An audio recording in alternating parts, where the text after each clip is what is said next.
And that meandering woodwind line leads us into another session. Welcome, folks. This is vk3sl. These are the test missions on 160 and on UHF. An afternoon meander with no real intent. It's a something to fill a gap. That's my tagline. Anyhow, it's probably something more than that. But it is the proverbial sandpit where we sort of build castles and they all fall down and, stuff happens.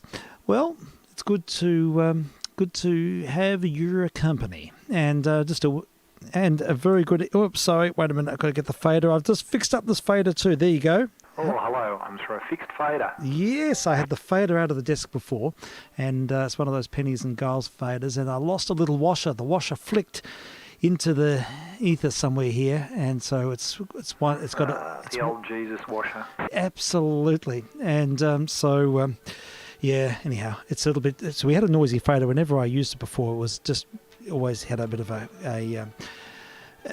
crackle factor. So we've hopefully resolved that now. Very good. And Mr. W just called in on 23 and says hello. Oh, very good. Nice to hear from you there, Mr. W. Yes, all good, and we're back again, and all gearing up for tonight. Although there's no game plan, but I think Mr. JR might have a suggestion. I'm looking forward to any thoughts he might have about where where we'll go, where the journey will take us. So that's on the cards. And look, this afternoon I've been synchronous teaching all day here, and it's sort of rather, I don't know, it's very one-dimensional. I don't like it much. But I did have some repose, and I switched on the AR8 and tuned into the red tenors and had listened to Burning Vinyl. It's one of my favourite programs on 3CR. And they're doing a feature on Ronnie Burns. So I thought, a bit of Australian pop. So I reckon we'll kick off today with something quite different, quite out of my past band. I'm always open to new possibilities, and I thought these tracks sounded great. There's a certain ambience and sound of the times. So we'll fade out Mr. Beethoven and we'll just square things up a little bit and get ready to hear Ronnie Burns, who I believe is still around, and his take on The Coal Man from 1967. vk3sl.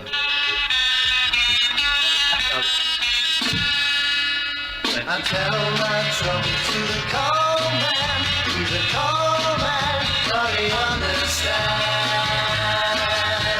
He's not such a very, very old man. He's a soul man, and he takes my hand. He makes a man feel good when he's down. Yeah, he's touching the ground. He's gonna help you if he can. He's a coal man. I've been waiting for the call man. He's a whole man, and he treats me nice. Everybody needs a call man. When you're low man, you can get advice. He makes a man feel good when he's down. Yeah, he's touching the ground. He's gonna help you if he can. He's a call man. I need her love me so much. The feeling is too much to bear. You've got to have somebody when she's not there. I tell my troubles to the call man. He's a call man, but he understands. He's not such a very, very old man. He's a soul man, and he takes my hand. He makes a man feel good when he's down. Yeah, he's touching the ground. He's gonna help you if he can. He's a coal man. I need to love you so much. The feeling is too much to bear. You've got to have somebody when she's not there. I tell my troubles to the call man. He's a call man, but he understands. He's not such a very, very old man. He's a soul man, and he takes my hand. He makes a man feel good when he's down. Yeah, he's touching the ground. He's gonna help you if he can. He's a coal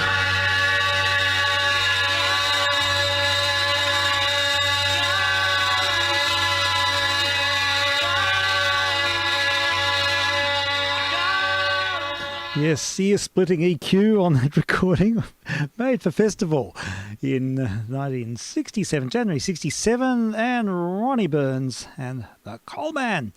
Oh, I quite like the sound of those 60s songs, opulent conceptions. Now, what we might do is, I think we might play another Ronnie Burns. Yeah, I heard a couple this afternoon. I always enjoy it when I can kick back and crank up the AR8 and put it through the desk, and it's quite fine. It's got a nice wide IF, and actually the IF is 760 or something. It's really high, so not so good for the ABC, but yeah. Anyhow, there we go. That's the old AR8 World War II vintage wireless receiver with the two big knobbies on the front. It's very user friendly. Vernier dials. So listening to Burning Vinyl, it's always an inspiration. I always come away from Burning Vinyl with a list of songs to re-listen to and to connect with. So yeah, Ronnie Burns gets the Guernsey this week. I'm vk3sl. These are the test missions on 160 and also UHF at the moment. And tonight we'll try out VHF. I'm not sure how it'll work. We'll give it a burl. We're using a different machine at the moment. Fans abound. Yes, it needs to be contained because it gets extremely hot. It's just a diminutive little IC 7100 in place of the TS2000, which has gone for a wreck at the moment. Still receiving okay, but not transmitting, especially on UHF. So, yeah, we'll have to resolve that in time. But, yep, as a stopgap, we are just using QRP with the 7100 as our main emitters for UHF. All right, now let's have a look for this next track. Here it is, Ronnie Burns. This is from MTV or something. It's one of the it's a television special and a hit called Smiley. We have Ronnie Burns, who's a great guy, and this is his big seller of the moment. It's called Smiley, written by Johnny Young, the singer Ronnie Burns.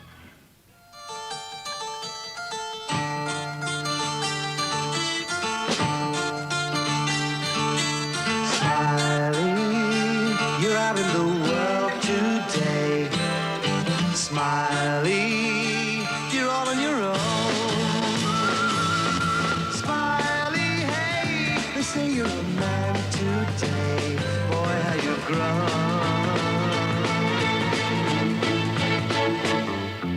Yesterday there was laughter and songs to sing. Yesterday we had love and to burn.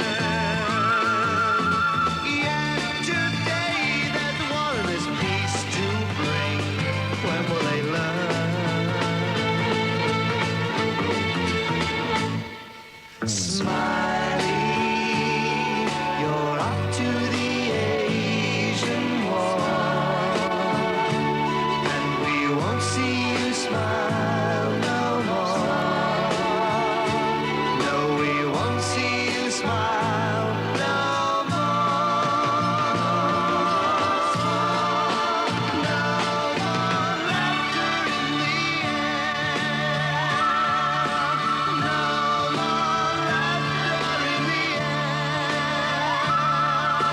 Feel the tension in the air. Where is love?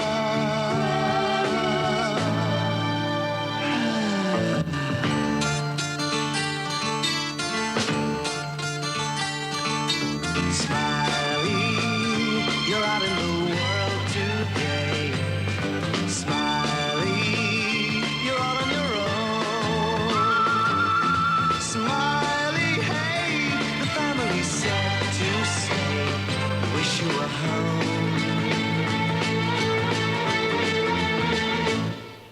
Smiley, you're off to the Asian war,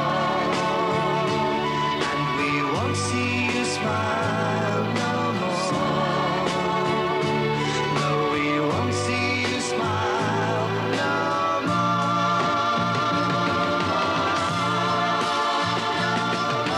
Laughter in the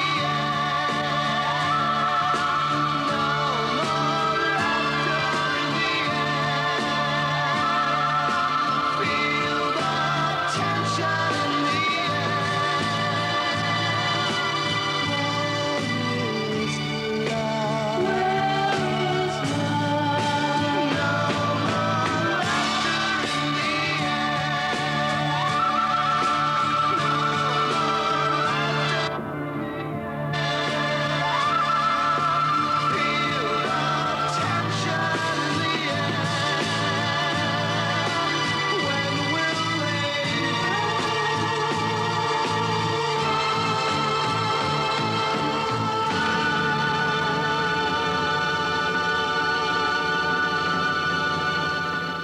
Ronnie Burns, Smiley from 1969. Yeah, we're just listening to a few tracks from Ronnie, and I think that was sort of dedicated to Normie Rowe Maybe something to do with Mr. Rowe's Vietnam experience. I wonder. That's what people speculate. And this is an excursion into 1960s rock and roll. And courtesy of Burning Vinyl, who I must give credit to educating me and giving me new perspectives. I didn't know much about Ronnie Burns. He did a song called Exit Stage Right, I think. Let's have a look. Can I find it? We'll look it up. Let's see. There we go. Exit Stage Right. Let's have another spin. vk3sl testing.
I've just been reading about Ronnie Burns, and one of his claims to fame was to discover a certain Mr. Meldrum, Ian Meldrum, says here, a university law student looking for somewhere to stay, whose 2-week visit became 9 years of boarding at his parents' home. Oh, yay. Well, there we go. Mr. Burns. Good old Ian, eh? Yes, isn't that amazing? So yeah, Tried to teach me to moonwalk once. Oh, okay. I can imagine it would have been a very prescient moment of I can just imagine the moonwalker. Yeah. Well, we're just sampling Ronnie Burns, and there's another track here that came out in 71. This one was also on his sort of hit list. I'm sort of following their hit list here. It's a track called One Bad Thing.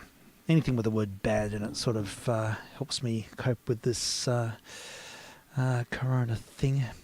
So, yeah, let's look it up and hear what Mr. Burns has to sing about.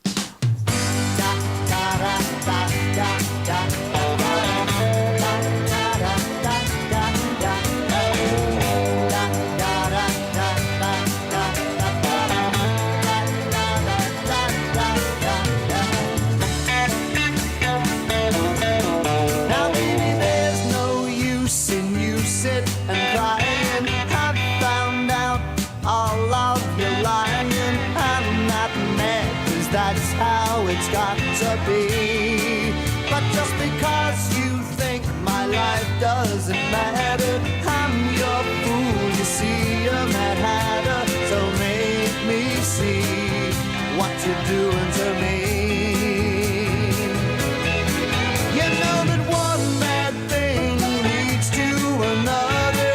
You don't need one more surplus lover. Leave me alone. I'm cold like stone. Da da da da da da da da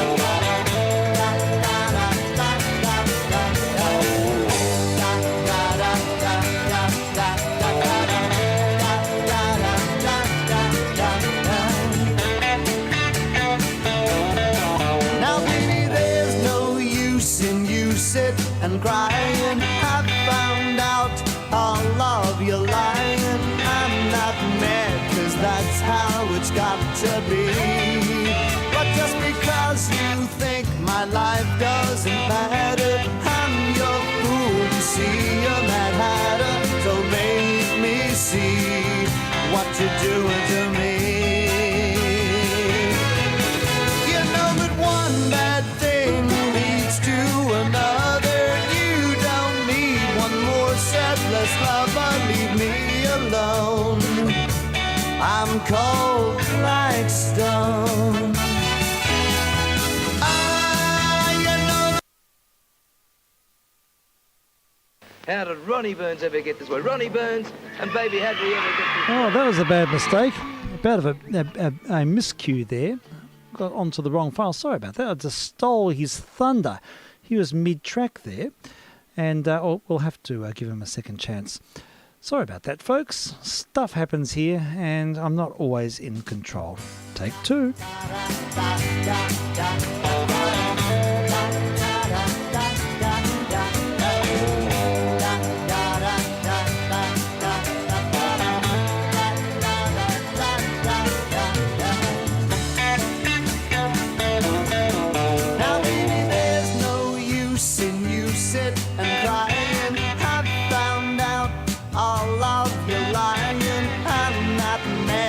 That's how it's got to be. But just because you think my life doesn't matter, I'm your fool, you see, you're Mad Hatter. So make me see what you're doing to me. You know that one bad thing leads to another. You don't need one more surplus lover. Leave me alone. I'm cold like stone. Da da da da da da da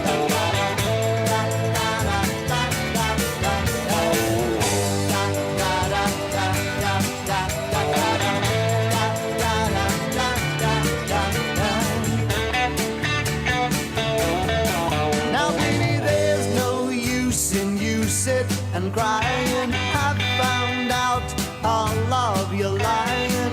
I'm not mad, 'cause that's how it's got to be. But just because you think my life doesn't matter, I'm your fool, you see, you're Mad Hatter. So make me see what you're doing to me.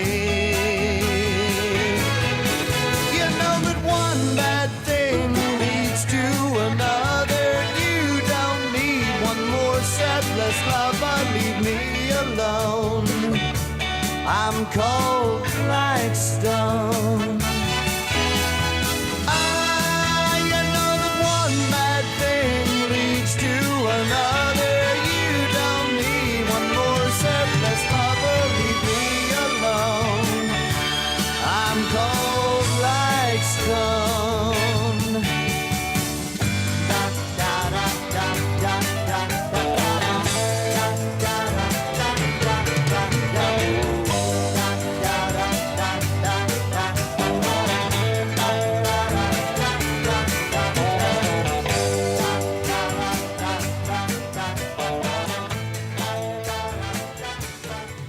And we got there, Ronnie Burns.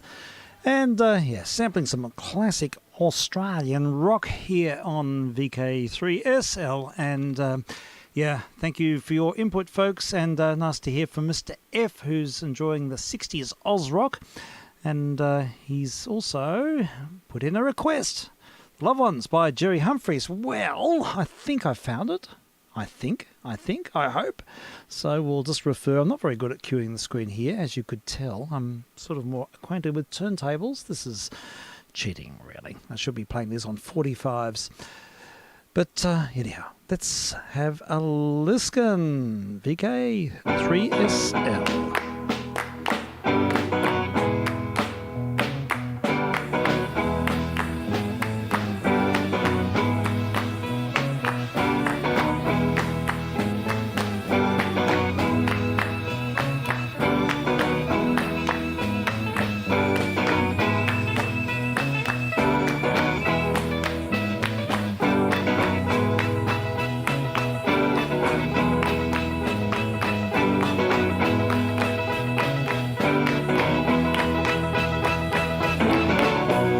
Yonder she's walking, she comes my way. Red dress on, long black hair, talking like, walking like, wanting like. She comes to me. Oh baby, I love you so. I need you now. I want you back. I can't go on.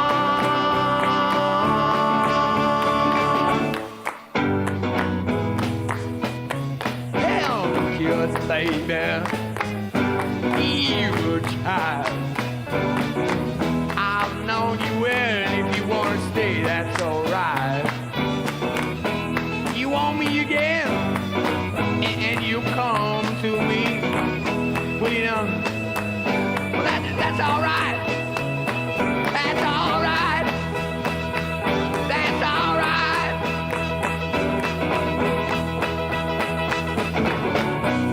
Now she's gone.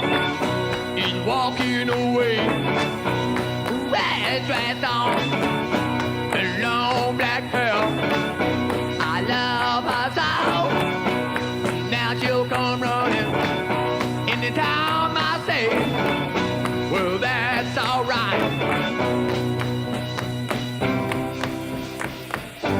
Oh, baby, I love you so. I want you back. I need you now. I can't go on. Oh, baby, I want you back. I need you now. I love you so. I can't go on. I think that song would sound better live, actually. I'm not sure about the mix in that case. And I've just found a performance on The Go Show. Who remembers The Go Show on Network Zero, Network O, Channel O? I don't. But I'm sure people out there do remember The Go Show. Well, this looks particularly dynamic, and it's nothing like a live performance.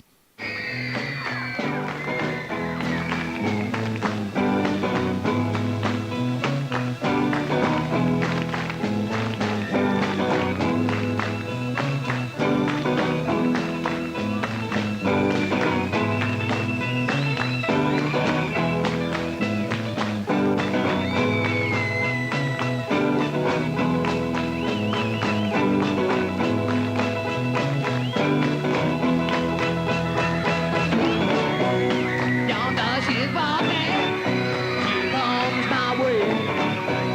Red dress on, long black hair, talking like, walking like, wanting like. She comes to me. Oh baby, I love you so. I need you now. I want you back. I can't go on.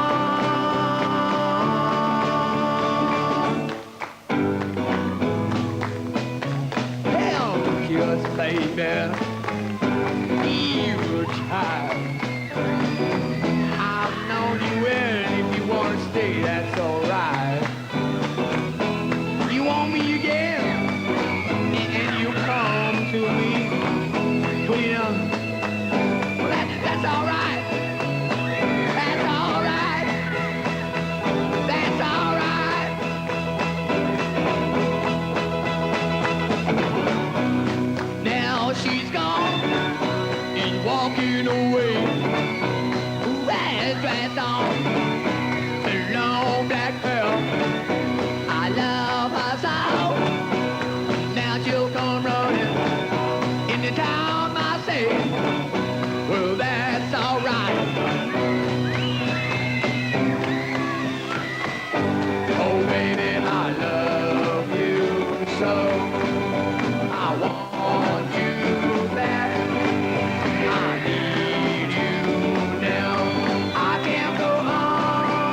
baby, I want you back.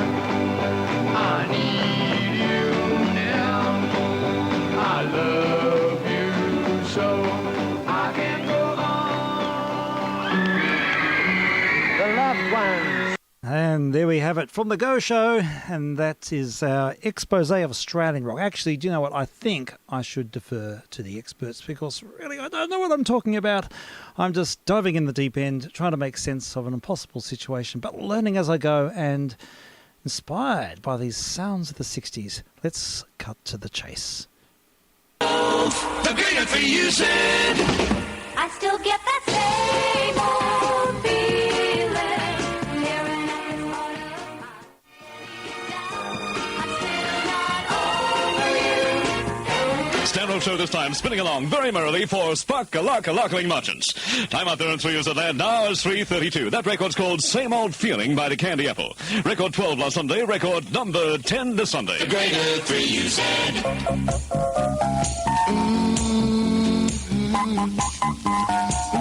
Just a little bit of soul. Just a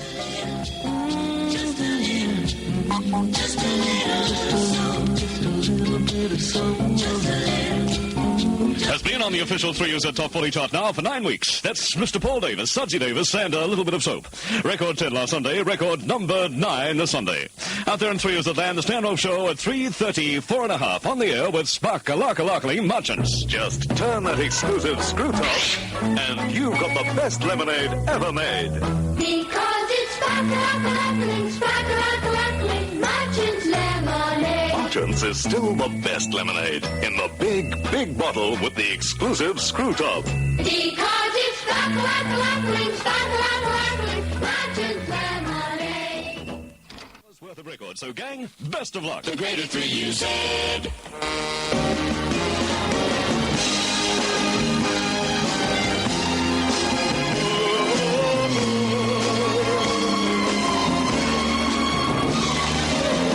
When no one else can understand me.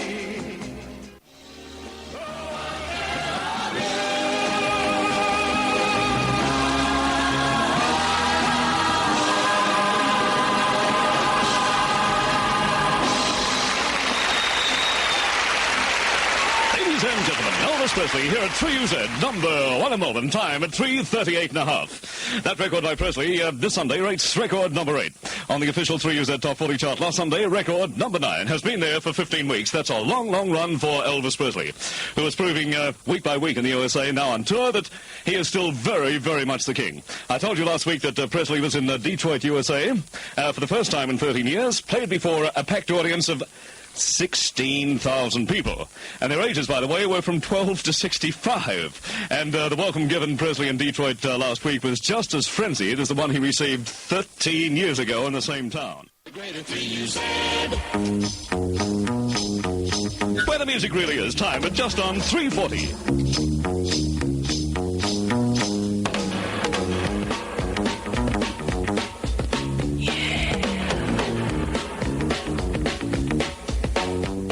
Looking back on the track for a little green.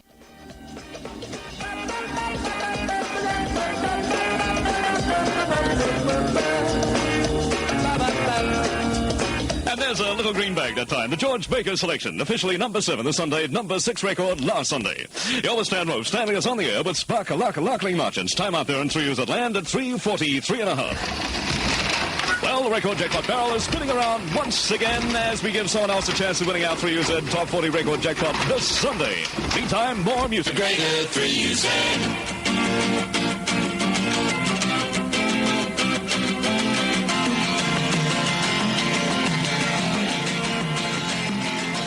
Repeat paradise, repeat paradise, put up a parking lot. Repeat paradise, Put up a parking lot. Silver Top Stanley right here at 3UZ at just on 3:46 with Joni Mitchell's Big Yellow Taxi. Last Sunday jumped to number 5, this Sunday down 1 point to number 6. And I bet that fooled many people forecasting this week's top 4, huh? The elephant drinks a lot when he's hot, and the kangaroo lies in the shade. But what do we drink when we're feeling hot? Merchant's lemonade.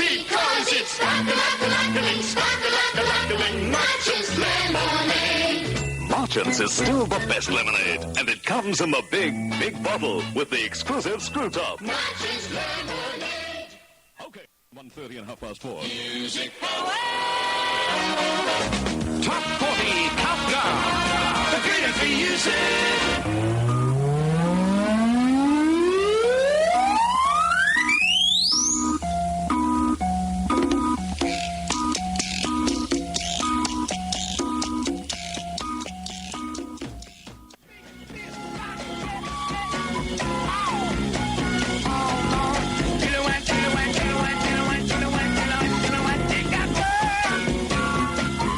Very big leap up the official 3UZ Top 40 chart this Sunday. Record 11 last Sunday, number 5 this Sunday. Played by yours truly, Stan Rowe, for 352 and a half. That's Spill the Wine and Take That Girl with Eric Burden and War, or vice versa. Spill the Girl and Take That Wine. And Eric Burden returned with his group War to England just last week. And England's leading newspaper, musical magazine, the New Musical Express, had this to say about Eric Burden and War. It is the best live band we've ever seen in England, and that includes the Rolling Stones and the Beatles and Led Zeppelin. Great praise, eh? And on stage last week, Eric Burden, when he sang that number with his group War, doing it live, poured a bottle of wine right over stage and simply laughed hysterically. Love to see them here sometime in the future. I dare say we won't, though, of course. Although we will be seeing around about Christmas time Steppenwolf and Pacific Gas and Electric. All right, now, Stanley is on the air with Marchants. Spark-a-lark-a-larkling Marchants. Just turn that exclusive screw top. The greatest music.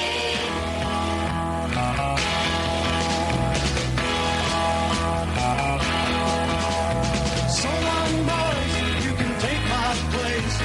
Got my papers, I've got my pay.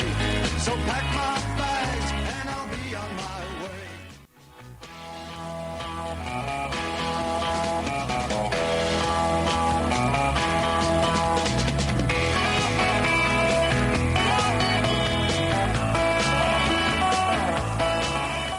Well, that's record number 4 on the official 3UZ Top 40 chart this Sunday. Yellow River with Jigsaw.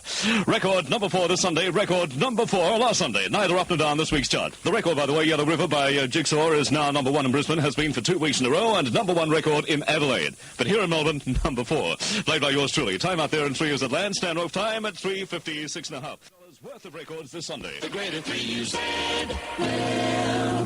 Where the music really is.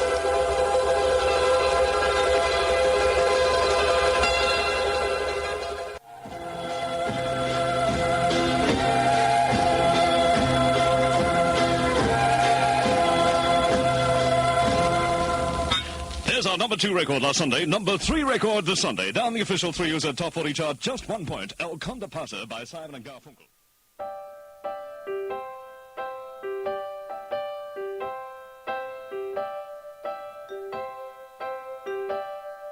Why do birds suddenly appear? Close to you.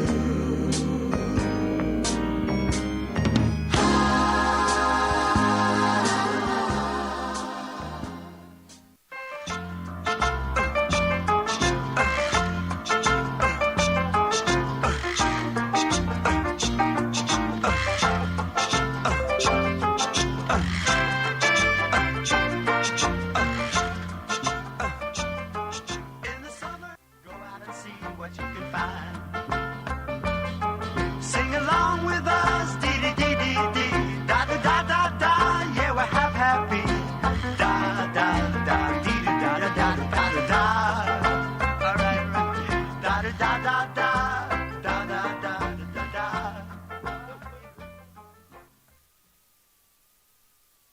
And that was Stan the Man from 1970 there on Stan Rofe on 3UZ. Oh my gosh, he had pace. He had, it's high octane. It unbelievable. Yes, unbelievable. Well, there must be an archive of more of those. I'll need to indulge. That's really the sound of the times. Well, I've got another official request here from Mr. W, who would like to hear If You Want to Be a Pop Singer by Marty Lynn. Yeah, and he says, to paraphrase Mr. W, Marty wrote it as a kind of revenge on those who skipped Vietnam. I'm getting the rope bug, sorry. Marty wrote it as a kind of revenge on those who skipped Vietnam after he was drafted. Well, we'll have to listen. We'll have to source this, and we're looking down the list, and Marty Roan. So if you want to be a pop star, vk3sl testing.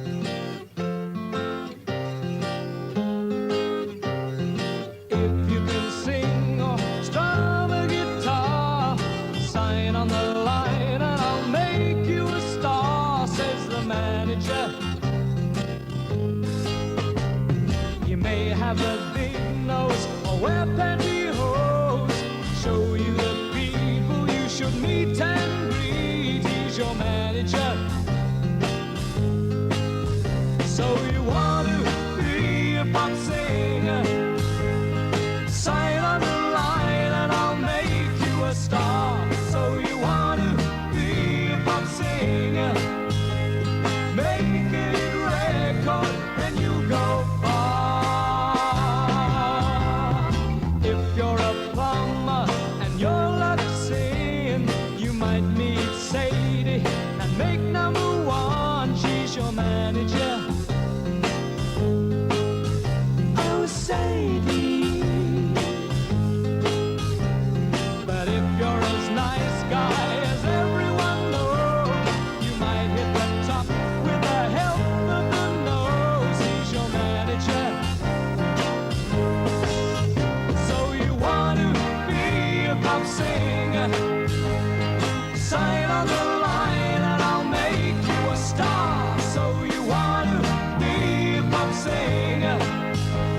You may need jockeys to get that far. They say that if you go west, young man, maybe it's you who go west, young man, with your manager. But if you can sing or strum a guitar, you're the real thing, and you'll be jolly with your Molly.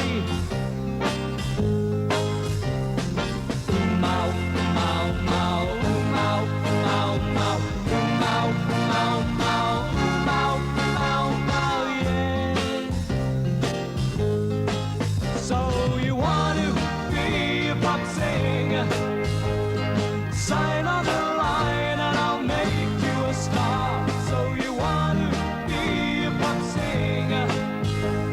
Make it record and you go far. Well, you want to be a pop singer? Shake your leg and you go far. Well, you want to be a pop singer? Sing out of tune.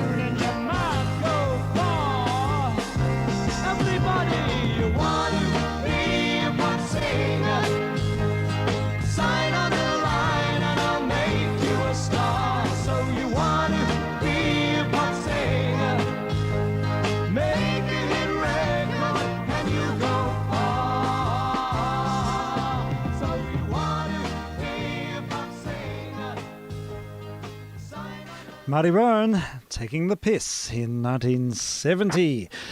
Yeah, that's a great selection. Excellent. Well, he has certainly got the he's got the mode of delivery. He's excellent. Very good. Well, I didn't realise that Stan went to 3UZ in the 70s. Okay, right. That was 1970 apparently. Yes, good evening, Steve. Good evening, Frank. Yes, hello, Frank. Good evening, Frank. Yay. Oh, good. I'm glad to hear from you because I was going to email you and I don't have to worry now. No, well, do you want a suggestion? Yes, please. How about the Dvorak cello concerto? Oh, my God. Right. Yep, we'll put that on the list. I've got a couple of very favourite performances of that work. We'll find something of interest and we'll follow on. That sounds great. Yep. It's a fabulous work. Excellent. Yeah, thank you. Very good.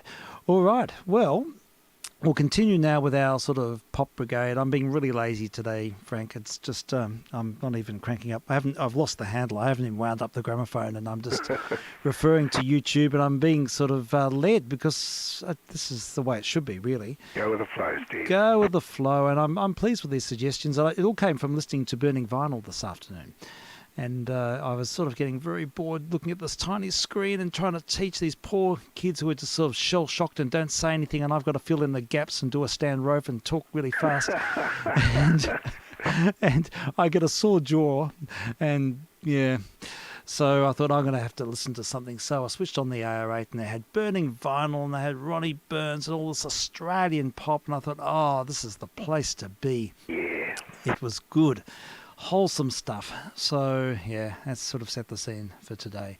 But yeah, well, Mr. Wayne also said he likes Yellow River with Christy. So Yeah, that was good. I think we'll pop that one on next. And This is VK3JR. I just yeah, better say that. yes, no worries. And this is vk3sl. I don't think I'll give him my call for a while. These are the test missions on 160 and on UHF and streaming online. It's all happening, and the internet's holding up, so we're making the very most of it.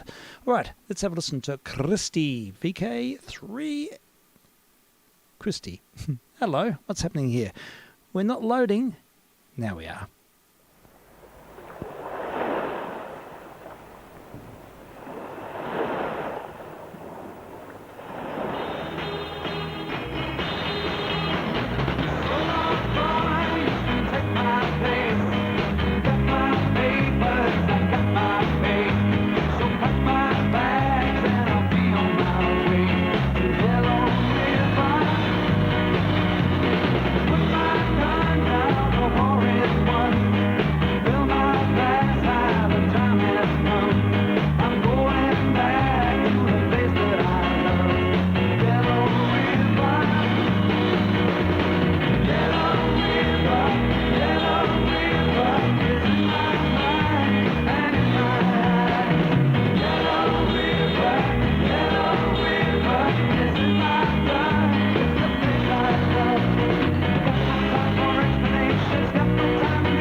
That's Christy, Yellow River, the official version. In fact, that's the video, which of course you can't see, but it's all there on the tube. Is anything and everything. You just look it up and it's there waiting to be absorbed.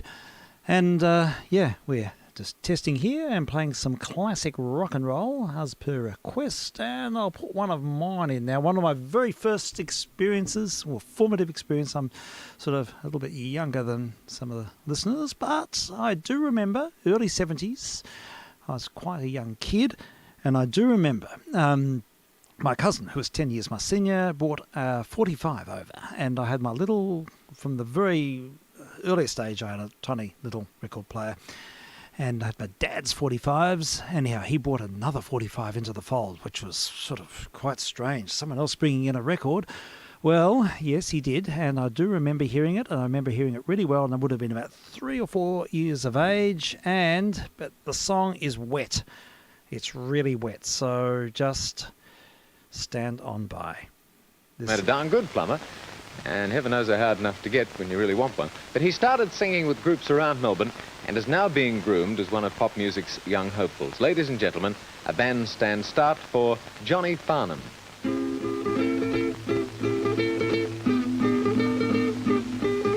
Sadie, the cleaning lady, with trusty scrubbing brush and pail of water, worked her fingers to the bone for the life she had at home, providing at the same time for her daughter. Oh, Sadie, the cleaning lady, her female mind would find a way of trapping. Though as gentle as a lamb, Sam the elevator man, so she could spend the night by TV napping.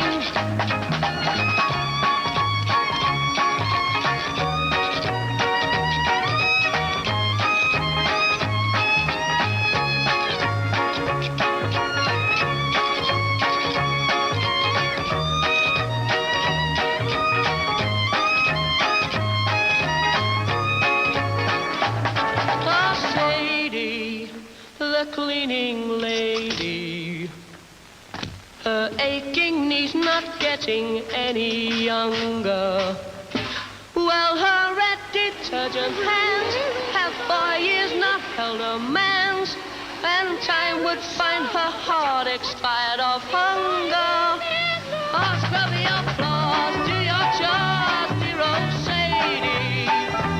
Looks as though you'll always be a cleaning lady. Can't afford to get bored, dear old Sadie. Looks as though you'll always be a cleaning lady. Ah, Sadie, the cleaning lady. Her Sam was what she got with line and sinker. But to her sorrow and dismay, she's still working to this day. Her Sam turned out to be a nervous figure. Oh, cover your floors, do your chores, dear old Sadie. Looks as though you'll always be a cleaning lady.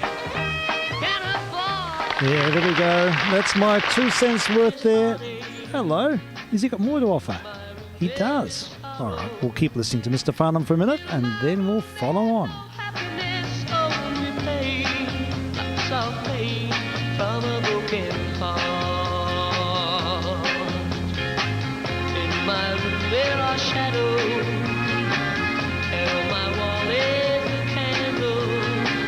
In my room is a candle that stands for all our love, and instead our dead and no more. No, you don't want me anymore, like you did the day before. I'll think about the fun we had to get. Go to church, see the band, and come back home and dream about you, and wake up alone without you, baby. In my room there is heartache. In my room there is sorrow. In my room there's no happiness, only pain, self-pain from a broken heart. In my room there are shadows, and on my wall is the candle. In my room is the candle that stands for all our love, and instead our dead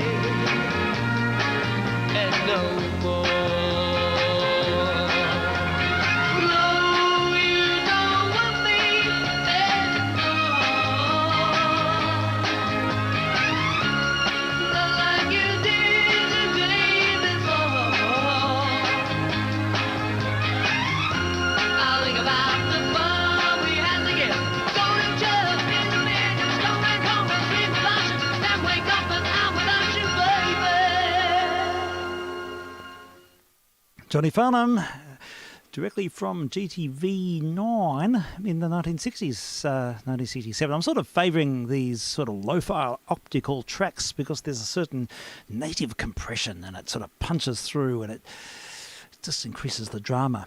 Yeah, there we go. And yeah, that is a formative memory, especially the first track. And interestingly, a little while back, there was some really interesting footage of Johnny Farnham promoting Sadie, going around to all of the Melbourne radio stations with a sort of a squad of cleaning ladies and vacuum cleaners and things. But they sort of did this thing of going into each booth and pretending to clean but it was great because you got all these studio shots. In fact, all of Melbourne's radio stations were sort of were well and truly profiled, and it was very interesting from a technical point of view. You got to see the stations in action, and it was a really interesting clip, but it's been pulled. I can't find it anywhere. So I'm hoping someone did a screenshot of that film because it's a great nostalgia there. My favourite Johnny Farnham track is a song called You're the Voice. Oh, yes, and yes. It was the first Australian recording, as far as I have heard, that used the Fairlight synthesizer. Oh, really? Okay. Didn't it use bagpipes as well? Is that the one? Yeah, they did. Mm. They did. Okay, oh, very good. Fairlight synthesizer. Look, I'm going to be listening from afar because the takeaway fried rice has arrived. Oh, well, yeah, absolutely. That is certainly a priority. No, you must do that. And I've told the family I've got to go in and I'll help with the pizza making at 6:15, and at which point I'll put on a new space drama. I'm going to feature a new segment in these missions, and I found there's a space drama recorded in the 1960s in Britain, and we'll follow on with a bit of that shortly. But I'll be recording that. Yay! And I'll look forward to your company, Frank, later on. So we'll look at the Dvorak, and I'll call you in about midnightish, and we'll go with the flow. Sounds great, Steve. Excellent. Look forward to it very much. Indeed, likewise. Yeah. VK3JR clear with VK3SL and VK3OP is still there. Yeah, and of course the other Frank has just texted a request, so I'm very happy to feature The Ventures with Walk, Don't Run. Oh, yes. Cheers, Frank.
You're in the speed zone. You just heard The Ventures with Walk, Don't Run. That's a TV special going way back and to the early 1960s, I think.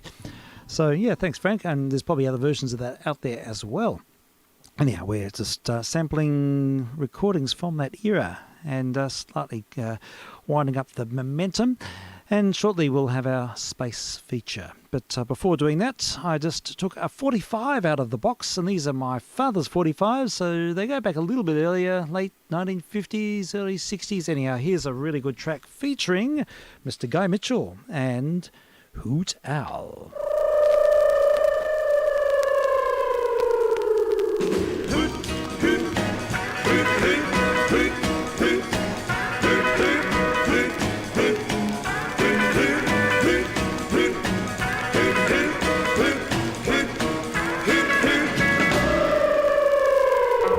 I'm an old hoot owl and I don't give a hoot for anybody else but you. Who do I love? Nobody but you. I'm an old hoot owl and I'm howling the blues. You're the one who made me cry. Boo-hoo, ain't it a shame? You're passing me by. I used to go flying round at night with my hair all slick and spruce. Now down your hide, I felt to be tied till you come home to roost with your old hoot owl, 'cause I don't give a hoot for anybody else but you. Who do I love? Nobody but you. Nobody but you.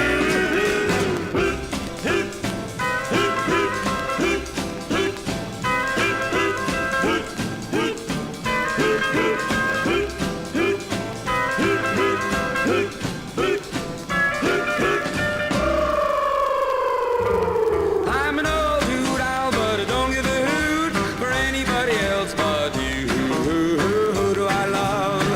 Nobody but you. I'm an old hoot owl and I'm howling the blues. You're the one who made me cry. Boo-hoo, ain't it a shame? You're passing me by. I used to go flying round at night with my hair all slick and spruce. Now down your hide, I felt to be tied till you come home to roost with your old hoot owl, 'cause I don't give a hoot for anybody else but you. Who do I love? Nobody but you. Nobody but you. A hooty hooty hooty hooty hoot hoot owl. Guy Mitchell from about 1957 with Hoot Owl on a a Coronet 45 on the SP10. So we did have at least one real record on the program, and I've got to go inside and make pizzas. So yeah, what have we got? Look, I'll start. I'm keen to play episodes of Journey into Space. It was a BBC radio show from the 1950s, I think, early 60s. It went for quite a while, and there are many episodes online. It was thought to be lost. And recently, some of the tapes have turned up, so I reckon it would be some good missions fodder.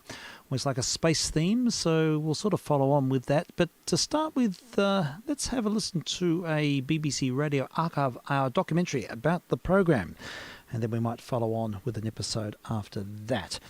So thanks, folks, for your contributions, and with our nostalgia session, our 60s nostalgia session. As you could tell, I knew really very little about what I was playing, but I thoroughly enjoyed it. It was good fun.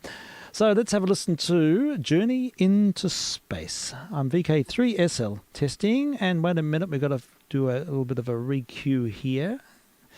We have to do things in proportion. Journey into Space. Jet Morgan, Doc, Mitch and Lemmy. Half a century ago, this unlikely foursome kept millions transfixed to the wireless with their space adventures. It was the last time a radio series proved to be more popular than the television in the evening. And in this archive hour, David Jacobs now takes another journey into space, recalling the fun and fantasy of acting in one of the best-loved BBC programmes of all time.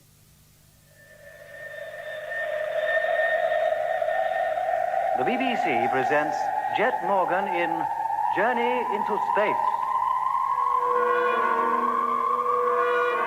For 5 years in the 1950s, I was privileged to be part of the broadcasting phenomenon which captivated the nation.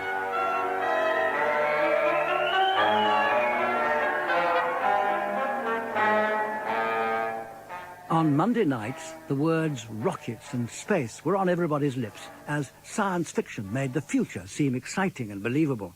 Meeting times were changed and drivers would stop their cars by the side of the road so that listeners wouldn't miss a moment of their favourite programme. In the Australian outback, many miles from the nearest town, stands the rocket ship that is about to carry Jet Morgan and his crew to the moon. Even so, I must admit, Journey into Space never had quite the singular impact of a memorable Mercury theatre production in the United States in 1938. You probably know what I'm talking about, but for those of you who don't, the following extract is most definitely fiction, not fact. I hope. We interrupt this program to bring you a special news bulletin. A state of emergency has been declared by the President of the United States. We're switching live to Wilson's Glen, New Jersey, where the landing of hundreds of unidentified spacecraft has now been officially confirmed as a full-scale invasion of the Earth by Martians. The legendary panic that ensued from Orson Welles' War of the Worlds had thousands of people rushing for their cars to flee the menace from outer space.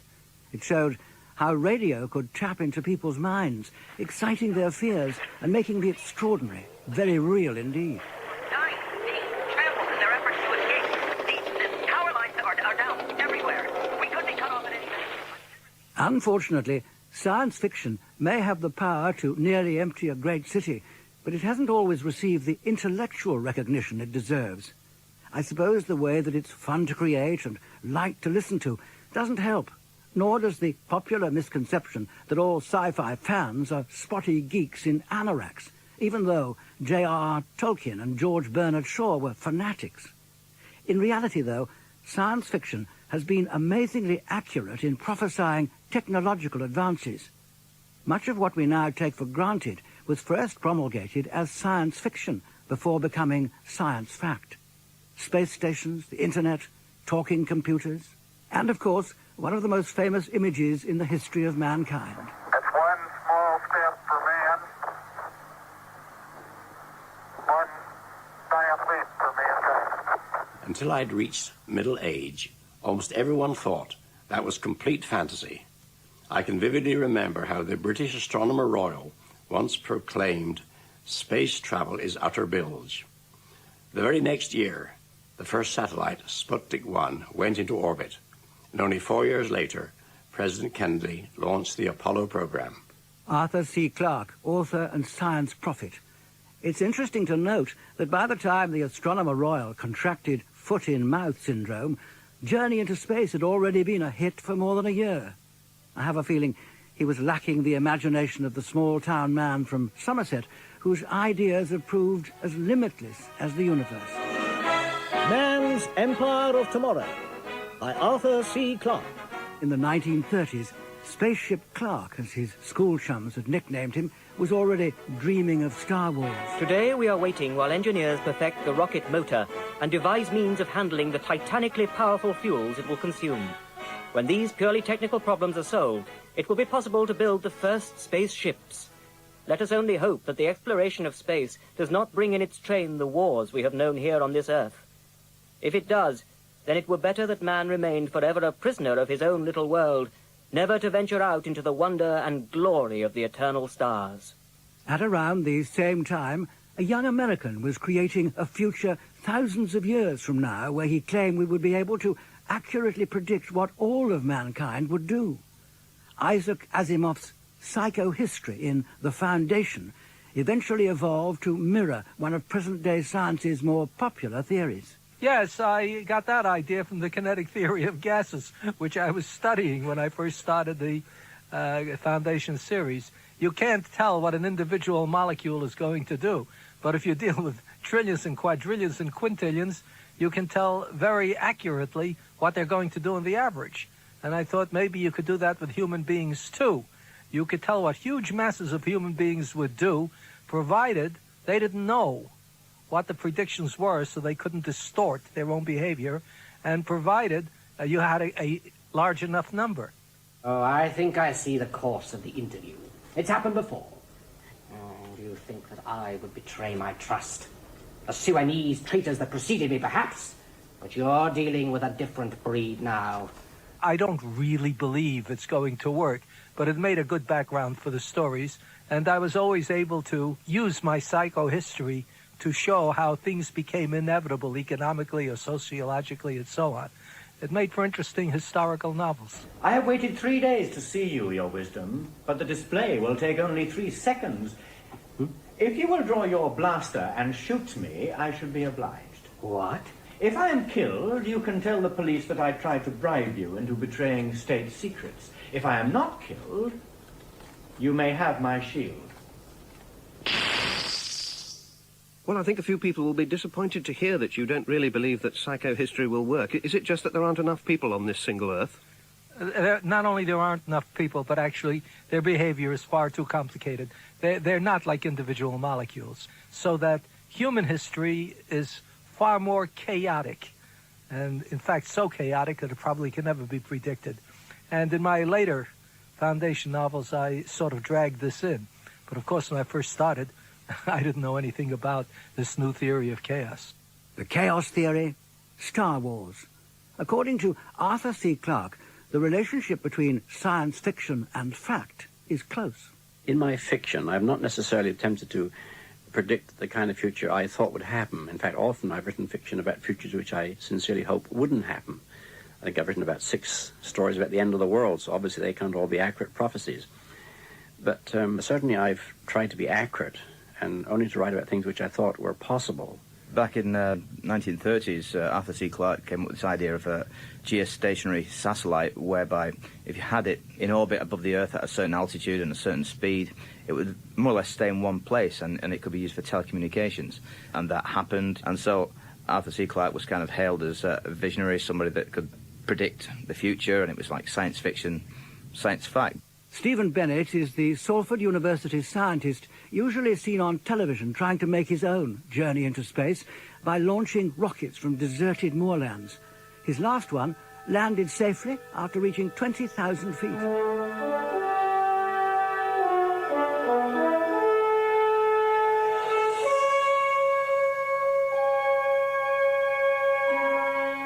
Like many others, he says, his interest in rockets was stirred by science fiction. TV shows like Star Trek, for example, have been quite prophetic. Mobile communicators that they had in the 1960s, well, we've got mobile phones now. They had these little, well, everything was on a little disc, you know, you saw them talking to a computer and putting a little disc in a computer. Well, 10 years ago we had floppy disks, and now we've got CDs and God knows what, so it's all happening. In its own way, the first series of Journey into Space was also prophetic. At the time of Journey into Space, people were kind of optimistic about the future. We had rockets, there were the German V2s, and the Americans were launching them to ever higher altitudes. There were atomic bombs and the prospect of atomic power, you know, limitless free energy. I mean, the computers were a real thing, and technology was really starting to move. There was a lot of visionaries talking about space travel, and sort of the moon was an obvious target.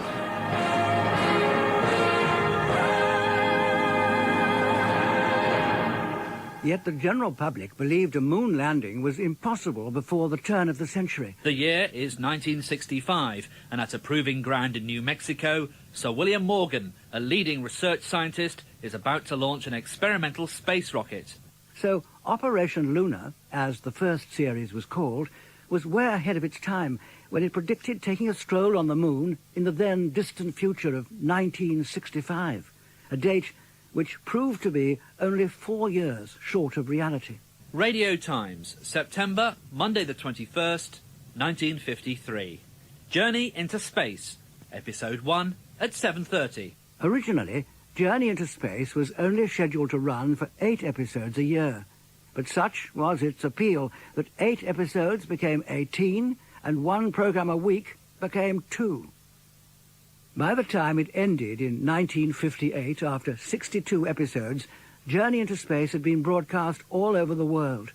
The genius responsible for this watershed in the history of British broadcasting was Charles Chilton. Michael Standing, who was the head of my department, then called Variety Department, called me into his office one day and said, did I fancy writing a science fiction serial? I'd been writing a very successful Western for about 5 years, and he seemed to think that anybody that could write a Western would be able to write a science fiction. What was the Western?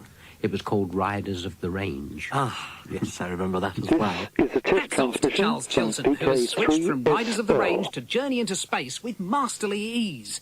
I rate this space travel serial as the most exciting piece of radio material. I take back everything I ever said about Journey into Space. Every Monday has me waiting impatiently for my... I'm amused that in 1965, in those days, should be seen as so futuristic. I suppose in the same way that 2001 is nearly upon us. Yes, of course. It was futuristic, but on the other hand, space travel was in the air, you know, and people who knew, scientists and various people, were prophesying that the mid-60s would be about the time when man would get to the moon, which is why I set my date in the mid-60s. And that moon landing is one particular piece of writing of which Charles Chiltern is still very proud. We're nearly there. Here she comes. This is it. Hold tight. Cut the motor.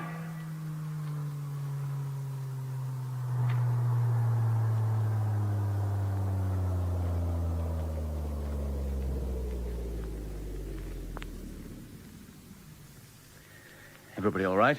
Okay, Jet. Okay. Lemmy? Lemmy? Okay. Gentlemen, we're on the moon.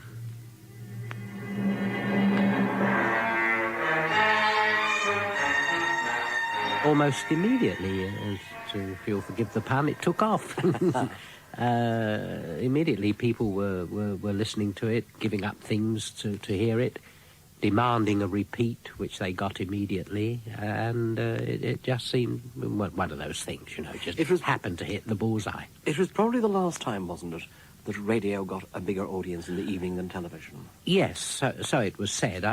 It was. Of course, in those days, not many people had television sets, but TV was now approaching radio in the number of viewers it had, and therefore radio and TV were about pegging level. So a really popular show on radio could top a BBC top show. Did Journey into Space ever do here what War of the Worlds, what Orson Welles' War of the Worlds did in the United States? No. Never notified people? No, well, we never would have been allowed to do what he did, because he presented his show as though it were fact, and presented newscasts as though they were really happening, and of course people believed they were happening, which is what caused the panic. Yours was quite specifically and clearly drama. Oh, yes. Such was the enthusiasm for this broadcasting phenomenon that when I warmed up the studio audience for the Saturday Showband show, I used to promise them that if they were good, I would tell them what happens in the next episode of Journey into Space. There would be cries of, tell us, but I never did. And people you would never expect wrote letters to complain when the time of the broadcast was changed. Including one from a convent. The nuns there were complaining that because it had now been moved to 7 o'clock, they couldn't hear it because that was when they held their evening service. So would the BBC kindly put it back? Well, what the BBC did, they put out a repeat instead. I was the original spaceman when all the kids round Manchester was running around playing cowboys and Indians. As an 11-year-old, Tony Cross was already fascinated by astronomy when up popped Journey into Space to add fuel to his imagination. You was aware by the way the family was congregating around the radio that Journey to Space was about to come on, and suddenly the anticipation, you got this silence which lasted a split second, then the famous introduction, Journey into Space, and then this fire of rockets, and then the journey started. BBC presents Jet Morgan in Operation Luna. The beauty of radio over television, you conjure up your own pictures in your own imagination. Each individual person listening to Journey into Space had a different perception of what was out there, what they looked like. We've got to steady her, get her back onto an even keel. We'll never find our position or anything else unless we do. We can use the flywheels as counteraction. Yes, but they're so small it'll take a long time before we're steady again. Jet Morgan, played by Andrew Falls, who is better known these days as a Member of Parliament. Andrew Falls had an air of authority about him, discipline. He could take control in a situation, calm things down when things was getting a bit panicky. What do we care, so long as we can stop her turning over like this? Well, put in number 1 for a start. Yes, all right, yeah. Then switch her on. Number 1. Guy Kingsley Pointer played Doc. Now, Doc, he was the more laid-back academic. Is it over? Yes, Doc, for the time being anyway. You all right? Yeah, I think so. Oh, boy, we must have hit 15 Gs at least. Mitch? Okay, I think. I think Mitch was Australian. Isn't he ever going to find the trouble? 20 hours he's been at it and not a peep out of the darn radio. Oh, take it easy, Mitch. He's doing his best. He's been working all this time with no sleep. He can't do more than that. We should never have brought him. He's psychologically unsuitable. That's a matter of opinion, but now he's here, the least we can do is let him get on with it. Now, Lemmy, he was the pessimist. Everything was going to go wrong. If anybody was going to buckle under the strain or fall under the influence of the Martians, it was going to be Lemmy. Oh, what's happening? Jet, I can't move. 0 plus 20. Height 12.1 miles. Velocity 4,350. Oh, I can't stand it. Hang on, Lemmy. It won't last long. Oh, why did I ever come? Very, very sad. When everybody's calm and collected, he'd be screaming at the top of his voice, I can't take it. I can't take any more of this. I've got to get out of this place. Let me out. Let me out. I wouldn't go through that again for all the rice in China. He'll be going through it again in just a few moments. Oh. Just as soon as we've jettisoned the booster and cut in the second motor. Oh, no. I'll be pushed right through this couch and out the other side. You all set, Mitch? Yes, Jet. Doc? Ready. Okay, Doc. Booster. Jettison switch. Stand by. Jettison switch. Contact. Now. Those were the 4 main characters, but many more were played by me. Luckily, I'd come to know Charles well. We'd first met in London and then became firm friends broadcasting for Radio Siak from present-day Sri Lanka, where Charles and I shared an office. Over the years, he had kindly asked me to appear in a large number of his programmes. Of course, the fact that he used a lot of voices made him very valuable indeed. It meant I could have a lot of characters only paying for the price of one. And Charles certainly got his money's worth. Being billed in the Radio Times as other parts played by meant I had a total of 22 voices to do, a great challenge for an actor. There was a Scottish scientist. Hello, is that you, Lemmy? This is Professor McGregor calling you from Glasgow. And there was Lunar Control, which was based in Australia. Hello, this is Lunar Control calling spacecraft. Lunar Control calling the spacecraft. There was also a cult figure in playgrounds across the country. Our deaths must be carried out without question at all times. And not to forget the mysterious man, Whittaker. The man who'd been kidnapped by the Martians, conditioned, and spoke in this metallic voice. What is your name? My name is Whittaker. I must obey questions at all times without question. This was Whittaker. Everybody had a Whittaker in the class or knew of a Whittaker, and this man used to scare you to death. Making the programme itself was sometimes quite hair-raising. Charles would often turn up to the rehearsal and recording without a completed script, which he would finish while having a bite to eat in the canteen. We recorded the show on Sunday. I could seldom get started in writing it before Friday night, which meant I had a whole Saturday to write it, and my wife stayed up most of the night typing it. Then I took it into the studio, where my secretary stenciled it, and then as the cast came in, they all gave a hand to print it. And sometimes I couldn't think of a cliffhanger, so the end wasn't written. But I usually wrote that during lunchtime, and then my secretary typed it and stenciled it, and then we printed that bit and added it on, and went into the recording at 6 o'clock. The actual recording kept us on our toes as we battled against the clock to get our words on tape. A number of sound effects people stood there, ready to make bangs, crashes and whooshes at appropriate moments. The effects obviously worked for listeners like Tony Cross. Where did they get this sound for the rocket? Because it wasn't a rocket as such, and it's something, whether it was conjured up in the BBC sounds department or whatever, but you was there, you could actually smell the smoke coming out of the radio as this was... The jet noise, the ship taking off, was a recording of a jet aircraft down at Heathrow. The ascending noise, the rising tone, was actually a recording of a thermionic valve played through an echo chamber down at the Physical Research Laboratory at Kingston, near London. Mm-hmm. Added to that was Van Phillips's specially composed music, and when you mixed it all together and stirred it up and slowly speeded it up, it sounded quite gripping. Now, did you have an orchestra in the studio? Yes. actually yes, there. Yes, an 8-piece orchestra. Mm. They don't do it like that anymore. No. So there you have it. Some of the secrets of Journey into Space. But was it as good as we remember? Will it continue to grip us? Does it still frighten us? Here's a complete episode from the second series, set in 1971 and called The Red Planet, when our gallant heroes led an expedition to Mars. So settle back and judge for yourself.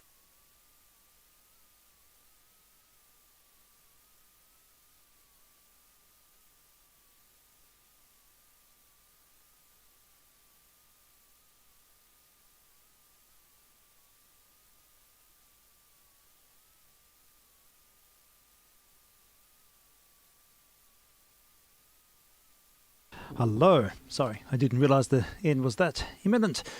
We just heard an introduction into Journey into Space. That's the... this is a test transmission from vk3sl. Absolutely. Definitely it is. Thank you for that. Saves me the trouble. Journey into Space, BBC Radio Archive Hour doco. You've just heard. Now we'll cut to the chase and hear an episode of this program, and we'll follow on with over the next week with an episode here and there to fill the void, and I'm quite interested to hear this series. So we'll hear a particular set of episodes entitled Operation Lunar. Episodes 1 to 13. Well, we'll kick off with episode 1. This is vk3sl testing, and off we go. Theoretically. Journey into Space.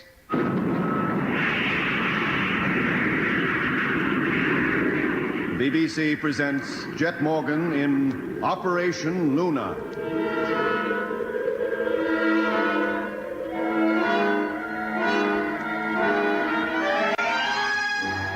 October the 19th, 1965. In the Australian outback, many miles from the nearest town, stands the rocket ship that is about to carry Jet Morgan and his crew to the moon. Beside Jet, the captain, there are Stephen Mitchell, engineer, Lemmy Barnett, radio operator, and Doc Matthews. That's me. Already the scaffolding has been removed, and the ground crew have taken cover from the shattering rocket blast that is soon to send the moon ship on its way. Within the ship, outwardly calm and strapped to our couches, the four of us who are to make this momentous journey are anxiously waiting for our captain to launch us out into space. 0 minus 45 seconds. Hello, Control. Stand by for firing. Standing by, and good luck, Luna. Switch on recorder. Recorder on. Doc, gyros. Gyros. Okay, Mitch. Okay, Jet. Doc. Okay. Lemmy. Okay, I think. Stand by for count-off. Don't anybody try to move. Don't even try to raise your head. Lemmy, lie down. Oh, I'm only getting comfy. Lie flat and stay flat. Firing in 15 seconds. 10, 9, 8, 7, 6, 5, 4, 3, 2, 1. Contact!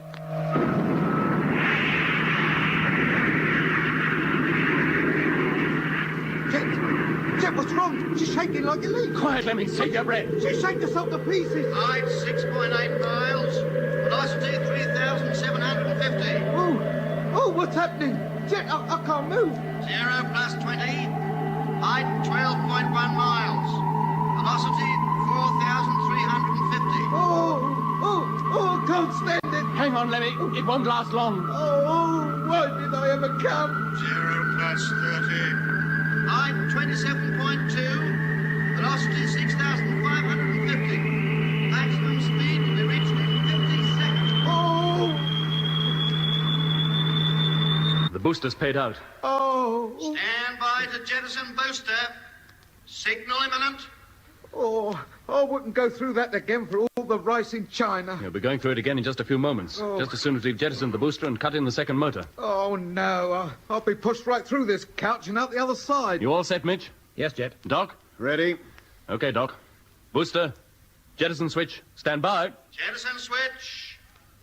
Contact. Now.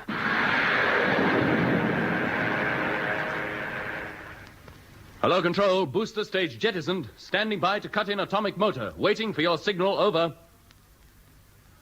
Hello, Control. Booster now jettisoned. Waiting for your signal. Over. Hello, Control. Hello. What's up, Jet? They don't answer. Hello, Control. Hello. Lemmy, any idea what's wrong? Well, according to the indicator, she's still working. But if you ask me, the shock when you blew the booster off, it must have smashed every valve in the ship. Radar's still working, Jet. Hello, Control. Hello. We can't wait much longer, Jet. We're losing momentum every second. We won't make it. I'll give them one more try. If they don't answer, we'll have to use our own judgment. Hello, Control. Hello. Hello. They still don't answer. Lemmy, switch on the televiewer, stern view. Televiewer, stern view, on. Booster stage is still behind us, but dropping away fast. Stand by to cut in the motor, Mitch. We'll give her full power. Don't overdo it, Jet. We can't afford the fuel. Now, watch the tank gauges. We'll cut out as soon as number 1 tank is empty. You ready? Ready. Then stand by. Everybody batten down. Okay, Jet. Atomic motor, fire.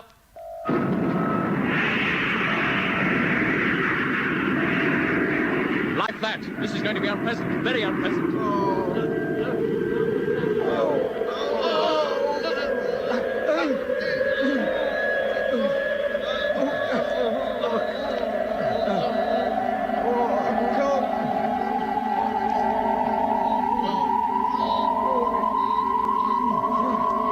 Jet, the tank.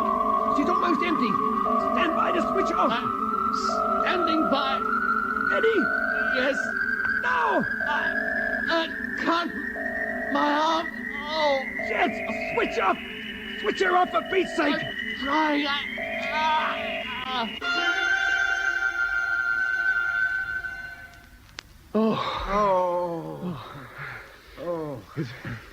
Is it over? Yes, Doc. For the time being, anyway. You all right? Yeah, I think so. Oh, boy, we must have hit 15 Gs at least. Mitch? Okay, I think. What's up, Mitch? I don't know. I feel like death. Yeah, lie still.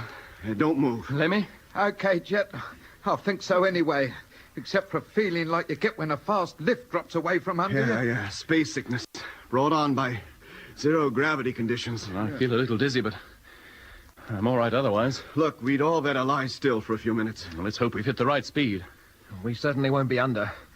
You didn't switch off soon enough, and we used up a little of the reserve fuel. You think we might be going too fast, then? Maybe, but there's nothing we can do about it yet. I'm sorry, but the acceleration was so great, I thought I'd never press the switch. We must get through to control. Lemmy, if you feel fit enough, get up and get to work on that radio. Yes, Jet. Oh, soon as you like. News from home will make me feel a lot better. I'll get going. Oh, here. Oh. Lemmy! He's drifting up to the ceiling. Jet, get me down. Help. Don't panic, Lemmy. Serves you right for getting off your bed without your boots on. Surely you know better than that. Well, all I did was bend down to pick them up, and I shot straight up here. You should have held onto your couch when you reached out for them. Well, can't you throw them up to me? Pull yourself down by the rail, Lemmy. That will get you within easy reach of your bunk. Oh, just to move makes me feel worse. I feel just like a feather. Well, you certainly don't weigh anymore. None of us do. Yeah, is it going to be like this all the way to the moon? I'm afraid so, Lemmy. But you'll get used to it. Now, pull yourself down. Slowly. Not too hard or you'll hit the floor. Like this? Yeah, that's it. Now put your magnetized boots on, Lemmy. Yeah. In fact, I think we'd all better put them on. Okay, Jack. And keep them on. Keep them on at all times while zero gravity conditions last. What, you mean we even wear them when we sleep? No, you can take them off then, but keep a good hold on your bunk while you do it, or you'll go drifting up to the roof again. Well, that's mine fixed. Now we'll see how it feels. Yeah. Well, there's no trouble standing. What's it like to walk, Doc? Okay. Feel a bit lightheaded, like my feet are anchored and my head's adrift. Try walking up the wall. Aye? Yes, go on, Doc. Should be easy. Hey, how's that? If you could do that down on Earth, you'd earn a fortune in a circus. Well, come on, try it. Come on, Lemmy, we'll have a walk on the wall. Here, we do better than that. We walk on the ceiling. Well, welcome to the land of upside down. It don't feel very different from being the right way up. It might be the ship's cabin that's upside down, not us. Oh, don't hang up there like that. I feel bad enough as it is. Hey, what about that radio? Yes, come on, Lemmy. Cut out the fun and games. Try and get that radio working. No, that was just what I was about to do till you asked me to come for a walk across the ceiling. Well, I should have had better sense. Yes, Jet. How are you feeling, Mitch? Not so good. The radar's still working. Well, that's something. At least we'll be able to calculate our height above Earth. Yes, but we can't depend on the radar. Not for the whole trip. Well, we can depend on it for a few hours yet. Well, for height, yes, but what about course? Well, if necessary, we'd have to take fixes on the sun and planets, but, well, let's hope it doesn't come to that. It'll take some figuring. Maybe I better start getting those fixes. No. You take it easy. Got anything for him, Doc? Sure, Jet. The anti-sickness pills. But he may have trouble in swallowing them. No, don't you worry, Mitch. Lemmy will get that radio going. You can bet on it. I hope so.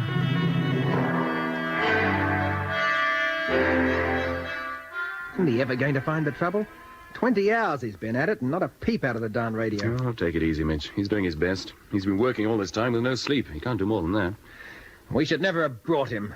He's psychologically unsuitable. That's a matter of opinion, but now he's here, the least we can do is let him get on with it. But why does he have to take so darn long?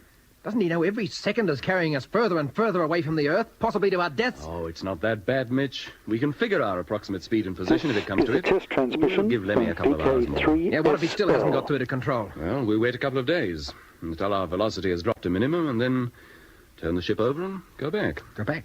Go back? This ship's not turning back.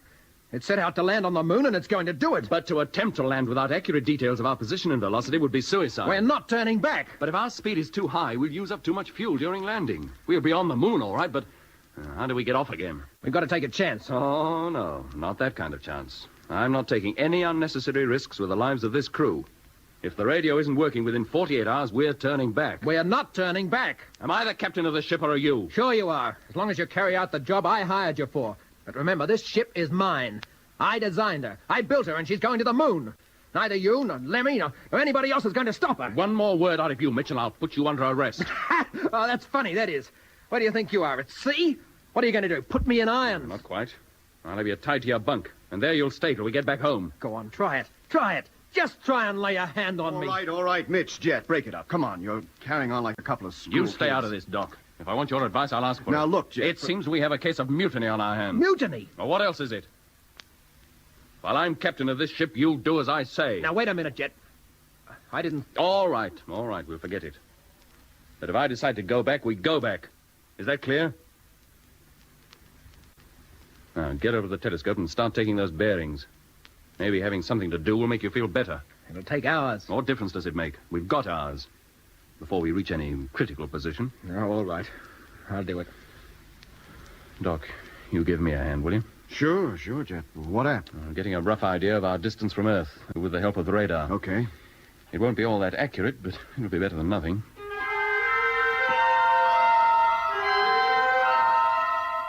How you doing, Lemmy? Well, I'm putting it all together again now and hoping. Can I be of any help? Oh, yes, Doc. You can pass us a few things as I ask for them. But be careful. One touch and they go shooting all over the place. Talk about light and airy like a fairy. Okay, I'll be careful. Then hand us that for a start. Yeah. So. Here, how's the mutiny going? Well, they seem to have forgotten it for the moment. And they've got enough trouble on their hands trying to work out our position. You think they'll do it? I guess so. But it'll take a long time. Our real hope is you, Lemmy. Yeah. You and that radio. What made Mitch flare up like that? I don't know. Maybe the thought that he wouldn't get to the moon at all. Or maybe the cramped conditions and lack of gravity had something to do with it. Who can tell? Nobody has ever been in our circumstances before. And is that screwdriver, will you, Doc? Yeah. That's it. Top. Lemmy? Yes, Doc? Was the recorder switched on during that row? Whoa. No, it wasn't. Oh, pity. Eh? Yeah, I'd like to have kept a record of every word spoken during this trip. What for? For when we get back home. You see, all manner of things can be concluded from the way men act and what they say. It would have helped guide us in the future. Must be some reason why two men perfectly stable on Earth should jump at each other's throat less than 24 hours after leaving it. There was no need for it, Lemmy. Just doesn't make sense. I'm not jumping at anybody's throat. Neither are you. Not yet you're not, but watch it. No knowing what might happen if you had nothing to do but sit and wait, just as Jet and Mitch were doing. Do you think we should turn back, Doc? Yes. Unless you can get that radio working. However much figuring we do up here, Lemmy, we may overlook something. We can't be sure our deductions are correct. I think so, too. Jet was right. Mitch ought to have known better. Well, maybe. That still doesn't excuse Jet for losing his temper. No. Can they hear what we're saying? If they were listening, they might. Their heads are so full of mathematical formulas, I doubt if at this moment they're even aware of our existence. Now, let's have them 4 screws, Doc, and we'll try again. To raise control, you mean? Yeah. Yeah. Top. What do you think the chances are, Lemmy? I don't know. 3 times I put this thing together, and each time she should have worked. And 3 times I've had to pull it to pieces again.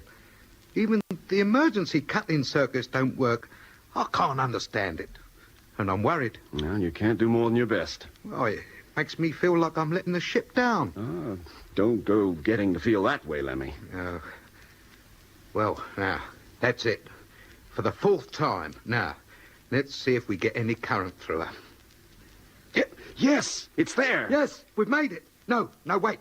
Don't let's get too excited. We're not through to home yet. Then give them a call, for goodness sake. Try to raise them, Lemmy. Hello, Control.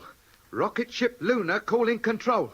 If you love me and can hear me, let's hear from you. Over. Not a peep. They should be receiving us. There's bags of aerial current, oodles of it. They could hear us on Mars with this equipment. Hey, listen. What's that? I don't know.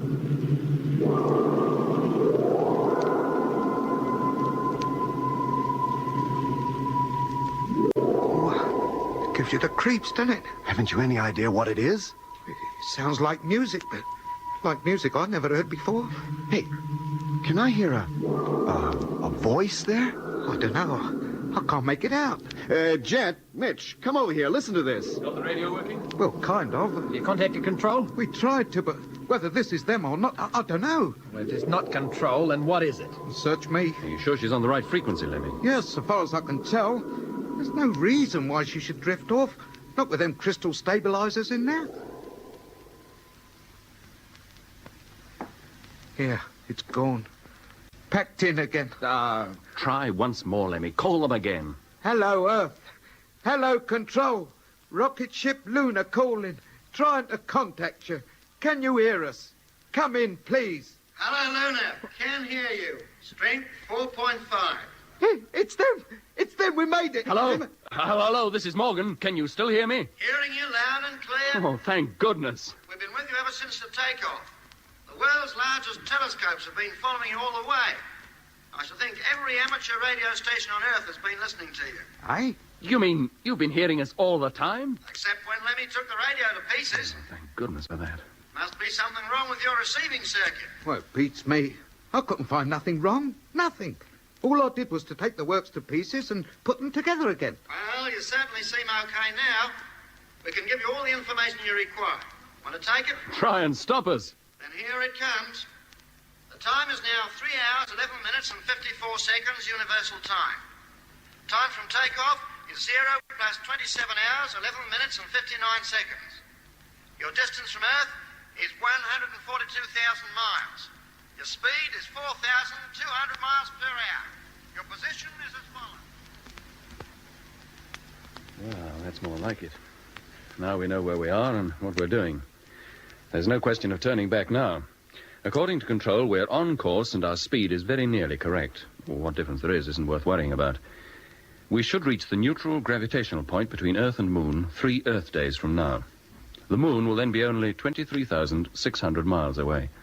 Our speed will be only a few miles an hour, but enough to overcome the pull of the Earth entirely. From then on, we'll be falling towards the Moon's surface. If we were back on Earth, we'd drink to this. Cold tea is all we have. How about a cigarette, Doc? Do you think the oxygen supply could stand it? Yes, I think it might. Shall I get them, Jet? Yes, Doc, 1 each. And after that, we'll organize the watches, 4 hours apiece. Now, I'll take first watch. The rest of you can get some sleep. You'll need it. We all need it. The toughest part of this trip is yet to come.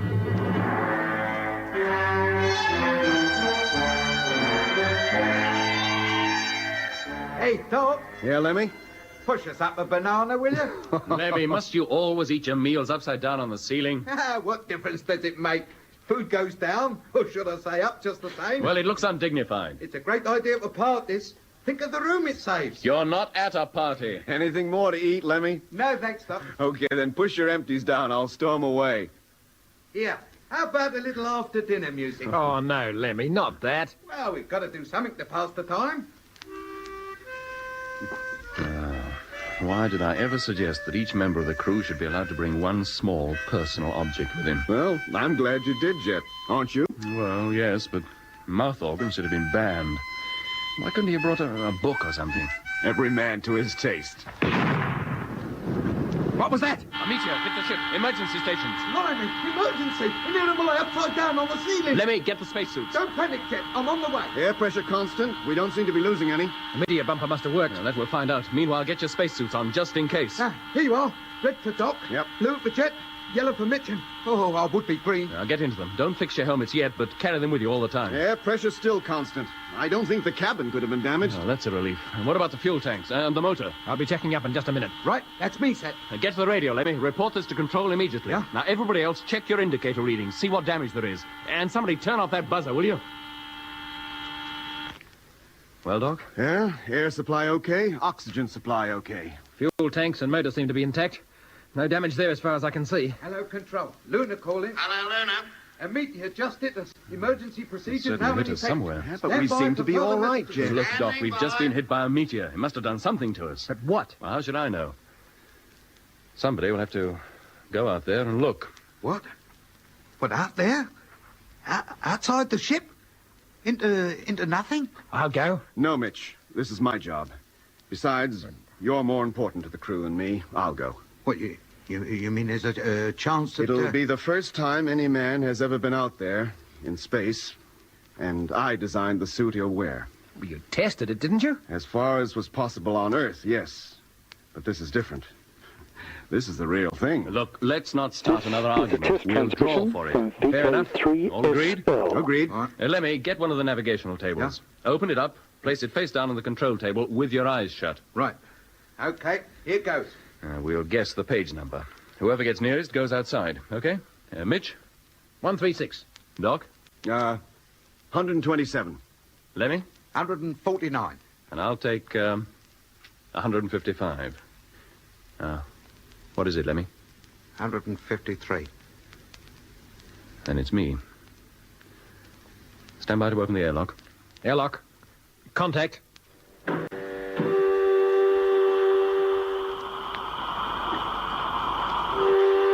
Airlock, full pressure. Open the hatch. Right. I'm going down. Fastening helmet. Over to intercom. Helmet fastened. Okay. I'm ready. Close the hatch and exhaust the airlock. Suit now inflating.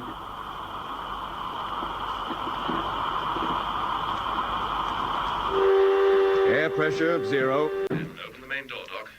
I'm going out.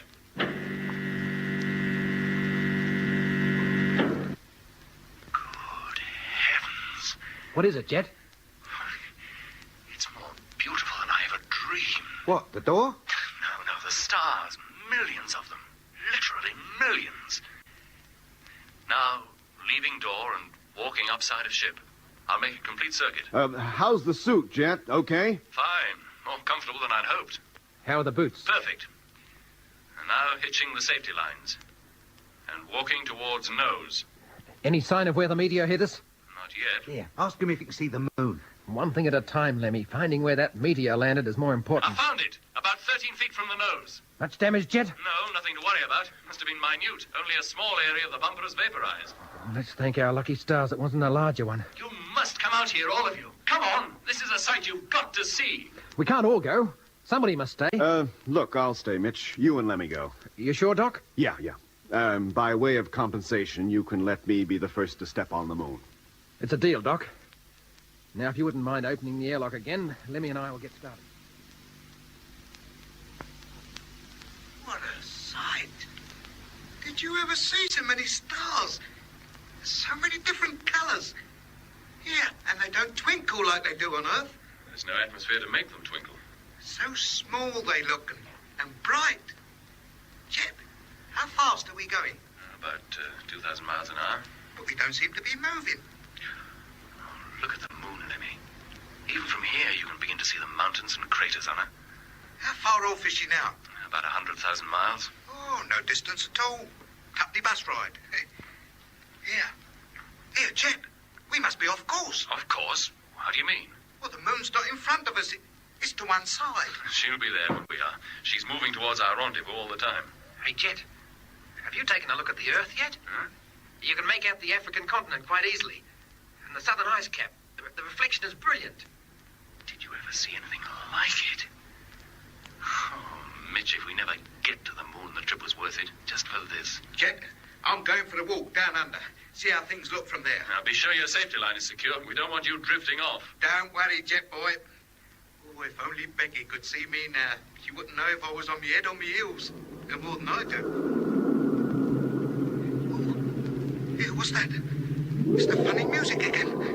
Hello, Jet, Jet! Jet, can you hear me? Jet! Hello, Lemmy. Lemmy, what's wrong? Jet, that music. Did you hear it? Music? What music? Oh, you must have heard it. It was like it was right inside me. Lemmy, pull yourself together. I heard no music. All I heard was you screaming. But I was calling you before that. Didn't you hear me? No. Did you, Mitch? No, Jet. Jet, look, let's get back into the ship. I heard it, I'll tell you. I heard it. Calm down, Lemmy. Stay where you are. Now, don't attempt to re-enter the ship until I'm alongside you. I heard it, I'll tell you. The same kind of music we heard when I got the radio working. Only this time, it was much louder. Like it was right inside me helmet. Oh, it was uncanny. It scared the living daylights out of me. It scares me now just to think of it. Lemmy, if there had been any music, it must have been coming through your radio, and we'd have heard it too. But there was, I'll tell you. I was calling you when it first came on, but you didn't hear me till it stopped. Lemmy, lie on your bunk. Get some sleep. What? I don't need sleep. Yeah. You don't believe me, do you? None of you believe me. We do believe you, Lemmy. Now come and lie down. You believe me, don't you, Doc? You heard that music coming over the radio, didn't you? I wasn't out there, Lemmy. I was here in the ship. What's happening to him, Mitch? What do you think's happening to him? I told you. He's unstable. A psychological misfit.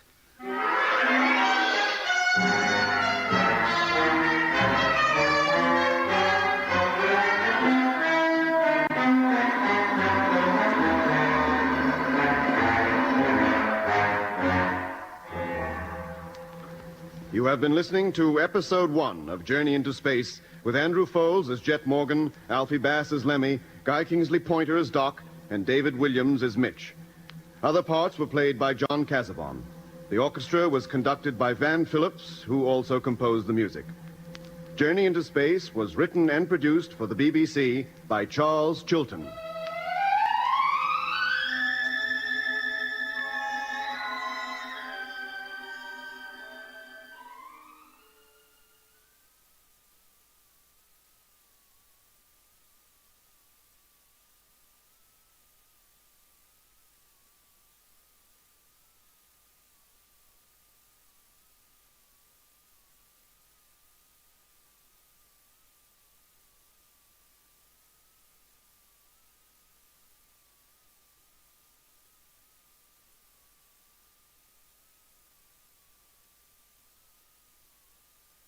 And that's it, folks.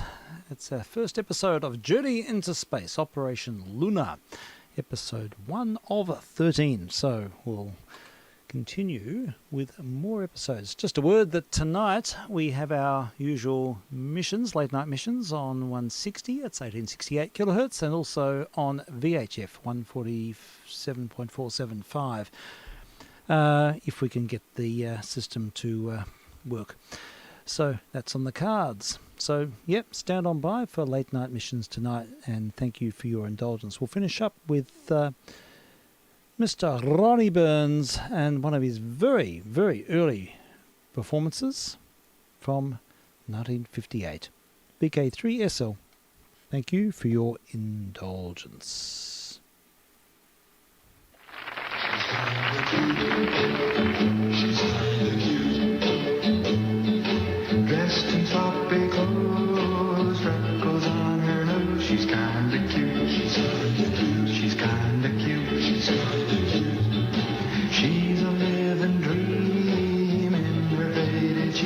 kinda cute.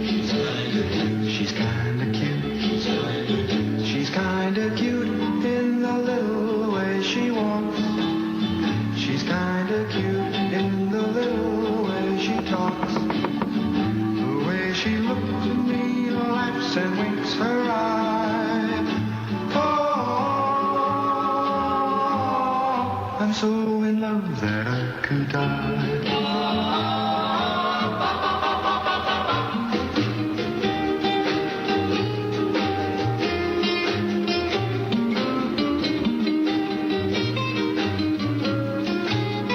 She's kinda cute in the little way she walks. She's kinda cute in the little way she talks. The way she looks at me, laughs and winks her eye. Oh, I'm so in love that I could die. She's kinda cute, happy as can be, 'cause she's in love with me. She's kinda cute, she's kinda cute, she's kinda cute, she's kinda cute, she's kinda cute.